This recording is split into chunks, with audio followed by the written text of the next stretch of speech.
Howdy folks, Kirk and Jay here with Kirk Giordano Plastering. What we're doing here today is another one of Jay's jobs, and the ceiling was coming loose here and there, so his job is to check the whole ceiling. How do you do that, guys? You go around, you tap it, you eyeball it. There's a lot of ways for professionals to find out what's loose and what's solid.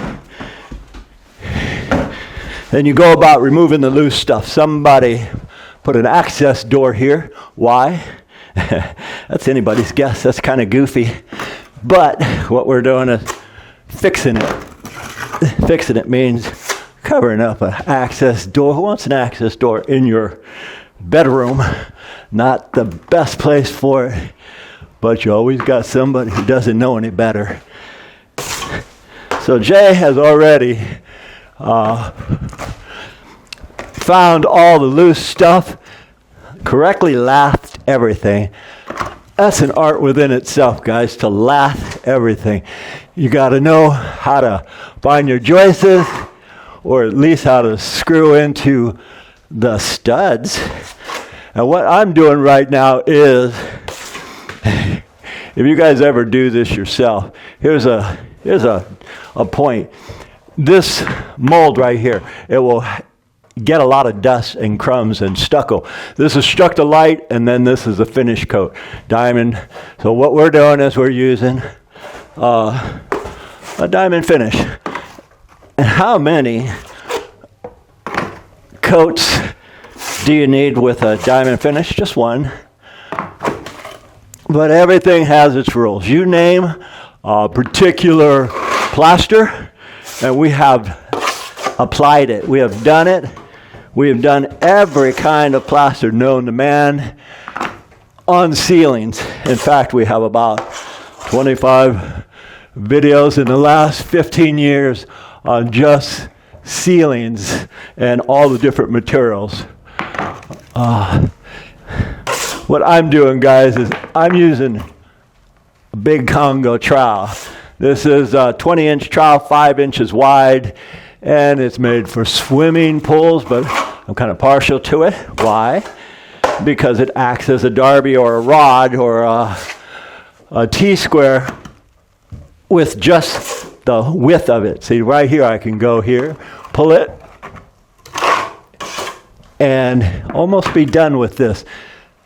And that was a pretty complicated patch right there.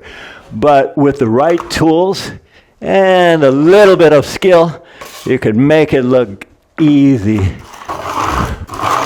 Again, we have done, at least 1,000 videos in the last 15 years.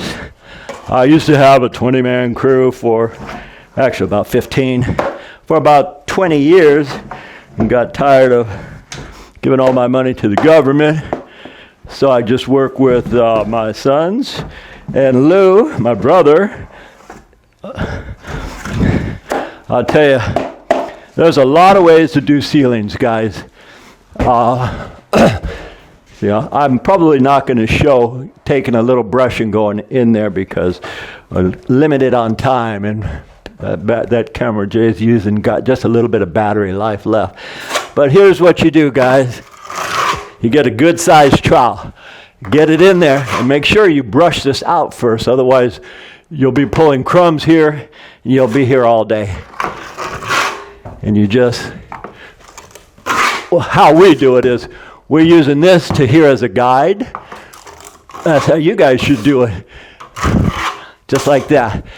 Just like that. How many ceilings have we done together? Quite a few. You name it, we have done it. From barrel ceilings to using Structolite to using diamond finishes. Structa is preferred for hospitals and schools because of the fireproofing and soundproofing ratios. Anyway, I'll tell you, we're almost out of mud here, so I want to put in a story we did. Jay, me, and Dan were pulling a ceiling apart about 10 years ago. And we were videoing it. In fact, I can put that in the description.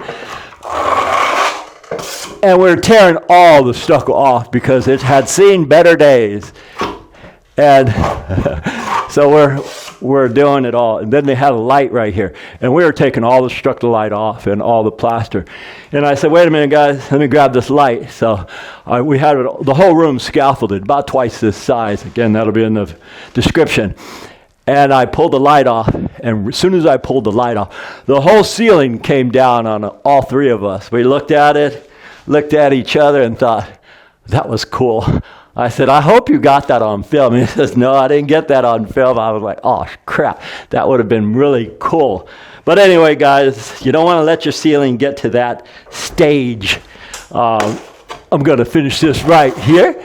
And notice again, this big trowel, I can use the ceiling as a guide. The most important thing here is knowing what to take off and what to leave on. Kind of like that Bob Seger song. What to leave in, what to leave out. Anyway, you see that right there. That's done. All this is the finish failing. Why'd the finish fail? 100 reasons. I won't go into that. But then again, this, like say the diamond we're using right now, and I have a landmine. I'm walking around here. I got just this amount of plaster left, so Jay's going to mix me some more. And I'm going to finish this up while he's mixing it. I'm going to tell you a couple more things. A $3 brush. This thin one is really good because you can get in here like this, and it's a $3 throwaway, and it's thin. In my day when we were doing the diamond finishes, we had this big $60 brush. You'd put the diamond on and you wet the wall with it, but not necessary for this kind of stuff.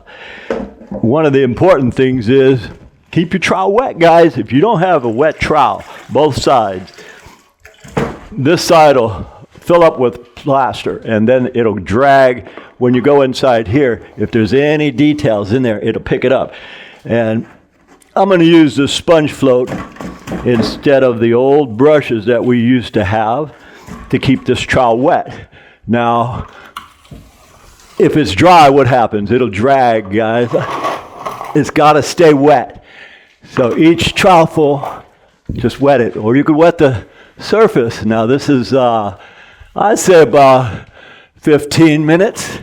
And you just go over it. This is called smoothing it out.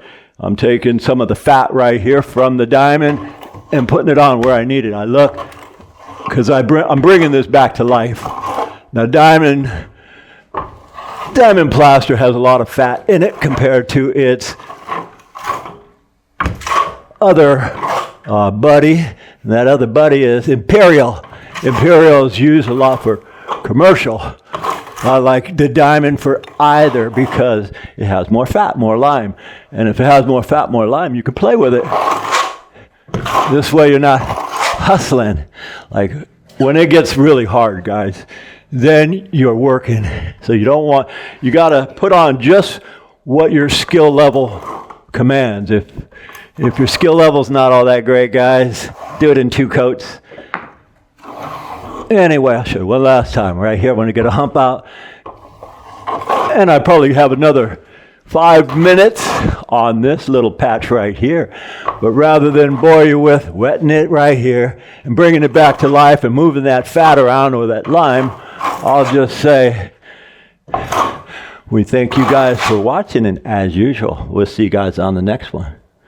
All right, folks, we want to thank you for watching how we do things in the stucco and plastering world. We really enjoy your questions and comments, so if there's anything you want to learn about that we can show you, please let us know in the comments. And as always, from the entire Giordano family, we'll see you on the next one.